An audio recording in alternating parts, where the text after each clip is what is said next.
ओम नमः शिवाय, हर हर महादेव, जय महाकाल। कैसे हैं आप सभी शिव भक्त। देखिए, आप सभी को पता है कि कल है 30 दिसंबर 2025 का दिन और कल के दिन पड़ रही है पोष मास के महीने की पुत्रदा एकादशी का दिन।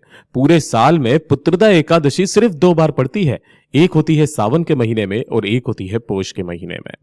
पुत्रदा एकादशी के दिन कहा जाता है कि जो भी घर की स्त्री, नारी, बहन, बेटी अपने सच्चे मन से कोई कामना मांग लेती है ना, वो उसकी समस्त मनोकामनाएं पूरी होती है। उनके जीवन के बड़े से बड़े दुख, बड़े से बड़े कष्ट खत्म होते हैं। और इसके बारे में जब पूज्य गुरुजी ने शिव महापुराण की कथा के दौरान बताया था, तब मैया पार्वती जी ने ही भगवान शिव से मांगा था कि पुत्रदा एकादशी के दिन जो भी व्यक्ति आपसे जिस कामना से भी, जिस भक्ति से भी आपके पास में आएगा, महादेव उनकी कामनाएं जरूर स्वीकार करना। पुत्रदा एकादशी के दिन करने वाला सबसे अचूक उपाय पुत्रदा सुधा वाला उपाय आज आप सभी लोगों को करना होगा। परंतु उससे पहले आप सबसे बस एक छोटी सी प्रार्थना कि जो भी भक्त पहली बार आए हैं, चैनल को सब्सक्राइब जरूर कर लीजिएगा और वीडियो को लाइक करके कम से कम अपने हाथों से देव आदिदेव महादेव का जो प्यारा नाम आपके हृदय में आ रहा है कमेंट बॉक्स में जरूर लिखिएगा। इस पूरे वीडियो में हम 3 महा उपायों के बारे में बात करेंगे जो विशेषतः इस पुत्रदा एकादशी के दिन करने हैं, तो ध्यान से सुनना है और समझने की कोशिश करना है। सबसे पहले बात करते हैं हमारे पहले वाले उपाय की। ये वाला जो उपाय पूज्य गुरुजी ने बताया था कि अगर किसी भी व्यक्ति के, चाहे स्त्री चाहे पुरुष हो, जीवन के दुख खत्म नहीं हो रहे हैं, कोई ना कोई कष्ट उनके शरीर में या उनके जीवन में बने हुए हैं, कोई ना कोई परेशानी, एक खत्म होती है दूसरी आ जाती है, दूसरी खत्म होती है तीसरी आ जाती है, उनके दुख के आंसू सूखने का नाम नहीं ले रहे हैं, सब तरफ हाथ फैला करके देख लिया, कोई मदद नहीं कर रहा है, कोई विशेष कामना, कोई हृदय की बात है जो महादेव तक नहीं पहुंच रही है, तो आज के दिन का ये सबसे अचूक उपाय करना बिल्कुल भी नहीं भूलना है, जिसमें आपको दूसरा और तीसरा उपाय तो करना ही करना होगा। सबसे पहले वाले उपाय में आपको करना होगा 1 लोटा शुद्ध जल अपने घर का लेना है तांबे के कलश में, और इसके अंदर आपको मिलाना होगा थोड़ा सा गंगा जल। आज के दिन गंगा जल का विशेष महत्व है, इस चीज का विशेष करके ध्यान रखना। 2 से 4 बूंदे मिला लेना। 1 बेलपत्र आपको लेना है जो कहीं से भी खंडित कटा पिटा ना हो। नहीं मिलता है, महादेव की शिवलिंग से उठा लेना, धोकर के काम में ले लेना। बस ये 2 चीजों को लेकर के आपको भोलेनाथ के मंदिर में पहुंचना है, शिवलिंग के पास। इस पुत्रदा एकादशी के दिन किसी भी समय चले जाना, सुबह शाम दिन में रात्रि में। यहां पर पहुंच करके आपको शिवलिंग के पीछे की तरफ आसन लगा करके बैठ जाना है, जिससे आपका मुख उत्तर दिशा की तरफ में हो जाएगा। जलाधारी की जो दिशा होती है वो हमेशा उत्तर दिशा की तरफ होती है। जो भी पूजा पाठ अर्चना आपको करनी है, जैसे आप डेली करते हो वैसे कीजिएगा। जब आप इस उपाय को करेंगे ना, तब आपको क्या करना है कि जो भी बेलपत्र आपने लिया है, नहीं है भोलेनाथ की शिवलिंग से उठा लो, धोकर के काम में ले लेना। उसी बेलपत्र को आपको इस कलश से स्पर्श करवा करके भोलेनाथ की शिवलिंग के ठीक शीर्ष पर आपको इस तरीके से समर्पित करना है कि इस पर डंडी आपकी तरफ में रहेगी और बीच वाली पत्ती जलाधारी की तरफ में रहेगी। अपना नाम और गोत्र बोल करके आपको यहां पर सबसे पहले एक बेलपत्र समर्पित कर देना है। समर्पित कर देने के पश्चात अपने दोनों हाथों में उस कलश को पकड़ना है।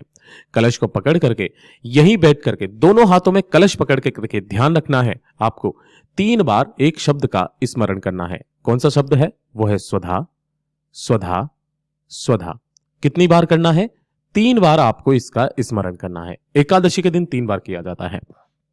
करने के पश्चात आपको अपनी कामना कहनी है, और कामना कहने के पश्चात इस समस्त जल को इसी बेलपत्र के ऊपर आपको समर्पित कर देना है, श्री शिवाय नमस्तुभ्यम मंत्र का स्मरण करते हुए। जब संपूर्ण जल समर्पित हो जाएगा तो आपने जो जल यहां से जलाधारी से नीचे गिरता है, उस जल को रोकना नहीं है। इस चीज का विशेष करके ध्यान रखना है, क्योंकि जो भी जल जलाधारी से नीचे की तरफ इस स्थान पर गिरता है महाराज, वो आपके पितरों का स्थान होता है। पितृ तृप्त होते हैं, खुले हाथों से आशीर्वाद लुटाते हैं। स्वधा कौन है? स्वधा मैया पार्वती जी की नानी का नाम है, जो पितृलोक में निवास करती है, और आपके जीवन के दुख कष्ट कहीं ना कहीं आपके पितरों से संबंधित होते हैं, और महादेव से सीधा कनेक्ट करने का जो सबसे सीधा साधन होता है वो आपके पितृगण होते हैं। जब आपके पितृ प्रसन्न रहते हैं तो आपकी खुले हाथों से आपको आशीर्वाद लुटाया जाता है। महादेव आपकी समस्त मनोकामनाएं पूरी करते हैं। गुरुदेव ने यहां तक कहा कि अगर आपके पास में समय है तो 3 बार सुधा शब्द का स्मरण ना करके, अगर आप स्वधा स्रोत का एक बार मात्र पाठ भी कर लेते हैं, एक बार पाठ करने मात्र से आपको 100 बार श्राद्ध करने का और सभी तीर्थों में स्नान करने का पुण्य फल प्राप्त होता है। महाराज आपके जीवन के बड़े से बड़े दुख, बड़े से बड़े कष्ट वहीं समाप्त हो जाते हैं, जो कि ब्रह्मा जी के द्वारा रचित स्रोत है। तो अगर आप चाहें तो आप 12 श्लोक वाला ये इंटरनेट से डाउनलोड करके इसका भी आप पाठ करके आ सकते हैं। पूज्य गुरु जी का बहुत अद्भुत और अचूक उपाय जरूर कीजिएगा। और एक और बात, जब आप शिवालय से बाहर की तरफ में निकलेंगे, एक गाय के घी का गोल बाती का दीपक शिवालय की चौखट पर जरूर लगा दीजिएगा। बात करते हैं दूसरे वाले उपाय की, और ये सबसे ज्यादा खास और विशेष होने वाला है। ये वाला उपाय खास करके पुत्रदा एकादशी के दिन पूज्य गुरु जी ने दो तरीके से करने के लिए कहा, ए और बी।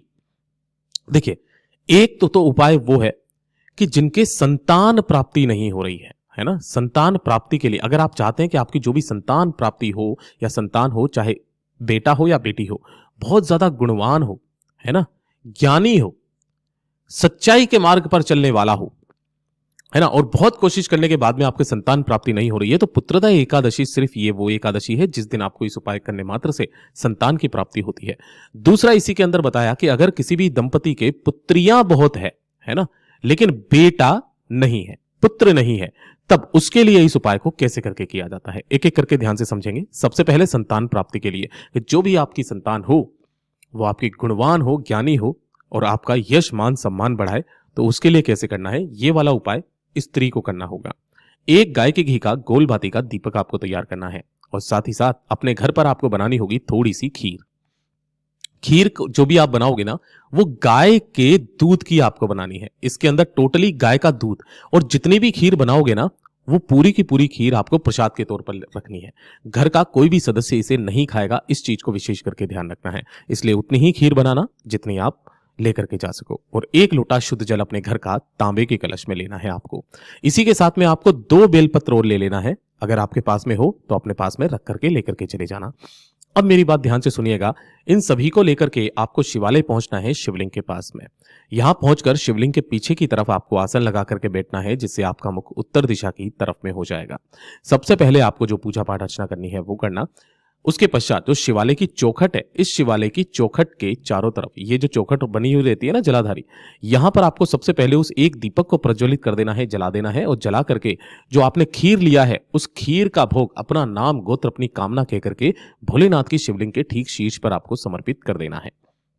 उसके पश्चात उस खीर को वापस नहीं रखना है, थोड़ी सी खीर रखना, बाकी इस दीपक के पास में प्रसाद के फॉर्म में वहीं पर छोड़ करके आपको आ जाना है। बाबा से विनती और कामना आपको करनी है, और कामना करके जो 2 बेलपत्र इस शिवलिंग पर समर्पित हैं, जो चढ़े हुए हैं शिवलिंग पर, कहीं पर भी जलाधारी पर भी अगर रखे हुए हैं, तो आपको कोई से भी 2 बेलपत्र वहां से उठा लेने हैं। अब मैंने इसलिए कहा कि अगर आप उपाय करने जाएं और शिवलिंग पर कोई बेलपत्र नहीं चढ़ा हुआ है, तो सबसे पहले आप उस बेलपत्र को चढ़ाएंगे, 1 लोटा शुद्ध जल चढ़ाएंगे, फिर खीर का भोग लगाएंगे, और अंत में उन्हीं दोनों बेलपत्र को आपको उठा लेना है। कम से कम आपको 2 बेलपत्र उठाना है। दोनों बेलपत्रों को उठा करके आपको ऐसे के ऐसे ही कामना करके जब मंदिर से बाहर आएंगे, तो मंदिर से बाहर आने के पश्चात इसी मंदिर की चौखट पर शिवलिंग को देखते हुए उस स्त्री को तो एक बेलपत्र वहीं चबा चबा करके खा लेना है, ठीक है। और जो दूसरा बेलपत्र है, उस दूसरे बेलपत्र को उसी रात्रि को अपने पति को खिला देना है। उसके बाद में महाराज जो भी आपकी संतान प्राप्ति होगी, जब आप कोशिश करेंगे आपको निश्चय ही संतान प्राप्ति होगी, और वो बहुत ज्यादा यश व्यापी, गुणवान और ज्ञानी होगी। पूज्य गुरु जी का बहुत अद्भुत और अचूक उपाय है, जरूर से कीजिएगा। बात करते हैं तीसरे वाले उपाय की, जिसके अंदर पूज्य गुरु जी ने खास करके बताया था कि अगर किसी स्त्री के क्या नहीं हो रहा है, पुत्र नहीं हो रहा है, पुत्रियां बहुत है, पुत्र की प्राप्ति के लिए जब इस उपाय को किया जाता है तो कैसे करके किया जाता है।